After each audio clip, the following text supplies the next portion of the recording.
Welcome back, everyone. Today we're diving into something society constantly praises, parents always preach, and Disney movies absolutely idolize: kindness. But let's get real for a second. You've heard the saying, right? Don't set yourself on fire just to keep others warm. It sounds cool, like a catchy Instagram quote. But in reality, how many of us are actually living by that? We say yes when we want to scream no. We lend money when we're broke ourselves. We listen to a friend's drama for 3 hours while a work deadline is breathing down our necks. And the reward? A medal? Nope. Usually just burnout. And worse, ingratitude. Today, I want to tell you a story. It's a story about the true, terrifying cost of helping others the wrong way. If you're someone who feels guilty just for taking a break, or feels responsible for saving the entire world, this video is specifically for you. Before we dive in, if you've ever felt exhausted from being too nice, hit that like button right now. It's the fastest way to tell me, hey, I'm in this boat too, help me get out. And if you haven't subscribed yet, hit that button so we can get smarter together every day. Once upon a time, in a small village surrounded by lush green fields, lived a man named Thomas. Thomas was the kindest guy in town. Fence broken? Thomas fixed it. Need cash? Thomas opened his wallet. He carried other people's burdens as if they were his own. The villagers always smiled when they saw him. But heartbreakingly, they weren't smiling because they loved him. They smiled because they saw him as a free ATM and a free laborer. One morning, a neighbor named Harrison knocked. "Thomas, my roof is leaking. Can you help me right now?" Thomas was exhausted. His back was killing him from helping 3 other people yesterday. But seeing Harrison's worried face, Thomas nodded again. By nightfall, Thomas's hands were blistered, soaked in sweat. Harrison patted his shoulder and said, "Good job. Come fix my shed next week, okay?" No sincere thank you, no offer to return the favor, just more demands. That night, Thomas stared at the ceiling, wondering, why does helping people make me feel so empty? A few days later, a friend named Robert asked for a loan. "Just $50. I'll pay you back next month." Thomas knew Robert had skipped out on 3 previous loans, but he gave it anyway. 2 months later, when Thomas timidly asked about the money, Robert blew up. "Why are you being so petty? Friends don't count pennies like that." That hit like a knife. Thomas had given everything, only to be punished for expecting bare minimum fairness. The breaking point came when the village needed a new well. In the town meeting, everyone chanted, "Thomas will do it. He's always willing." Nobody asked him. They just assumed it was his duty. You see, Thomas wasn't a saint. He was a prisoner of his own boundaryless kindness. And I bet a lot of you are seeing yourselves in Thomas right now. We think sacrifice is a virtue, but science calls it something completely different. Let's pause Thomas's story to talk science. There's a term in psychology called pathological altruism. Sounds scary, right? Basically, it's when you try to do good, but it ends up hurting you, and sometimes even hurting the person you're helping. Studies show that constantly prioritizing others over yourself puts your brain into a state called compassion fatigue. It's not just physical tiredness, it's emotional bankruptcy. You lose empathy, you become irritable, and worst of all, you start resenting the very people you're helping. Imagine you're an orange.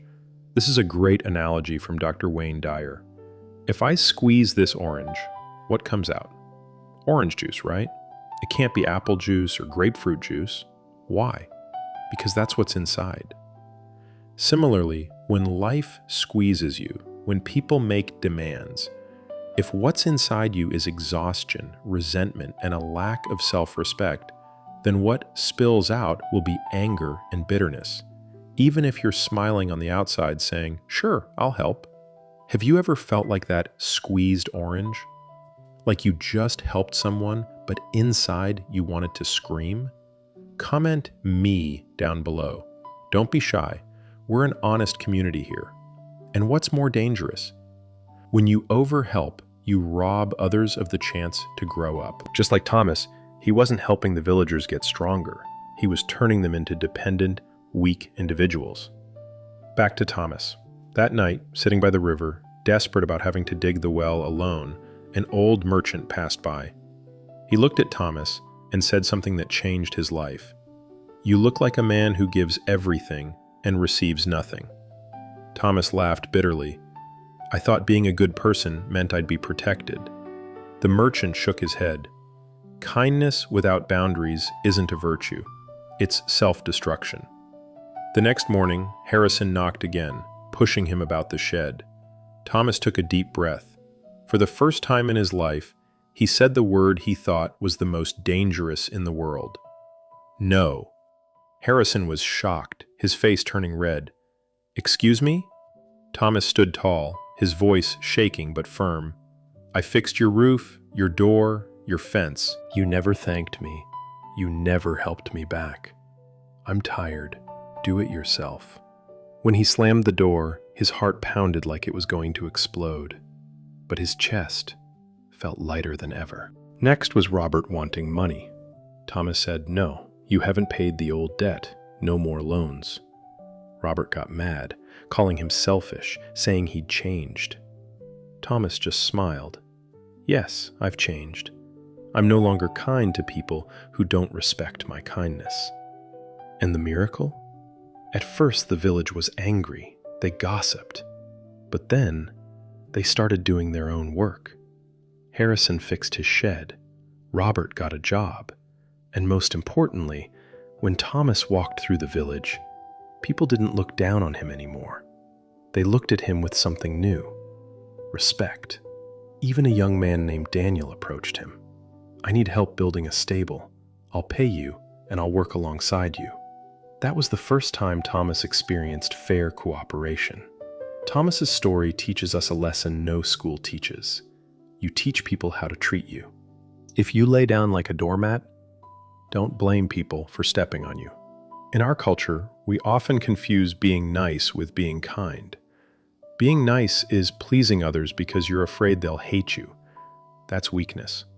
Being kind is doing good because you want to, but with boundaries and self-respect. That is power. Psychologists call this stewardship of the self. You are responsible for managing your energy, time, and emotions. If you're emotionally bankrupt, you have nothing left to give anyone. Here's a shocking truth. One person who respects your boundaries is worth more than 100 people just waiting to exploit your niceness. Learn to be a smart giver, not an exhausted one. Be like a candle, burn bright, but you need wax to sustain the flame. Don't be a matchstick that flares up once and turns to ash. So your homework for this week is simple, but incredibly hard. Say no to one request you really don't want to do. Even a small one. Try it. Will the world end? I bet it won't. But your self-esteem?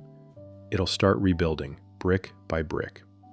If this video resonated with you, if you saw yourself in Thomas, share this with a friend who you think is giving too much.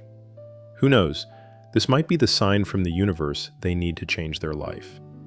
Don't forget to like and subscribe. I'll see you in the next video with more stories to help us live stronger and wiser. Remember, kindness is a gift. Don't give it to those who don't know how to cherish it. See you next time.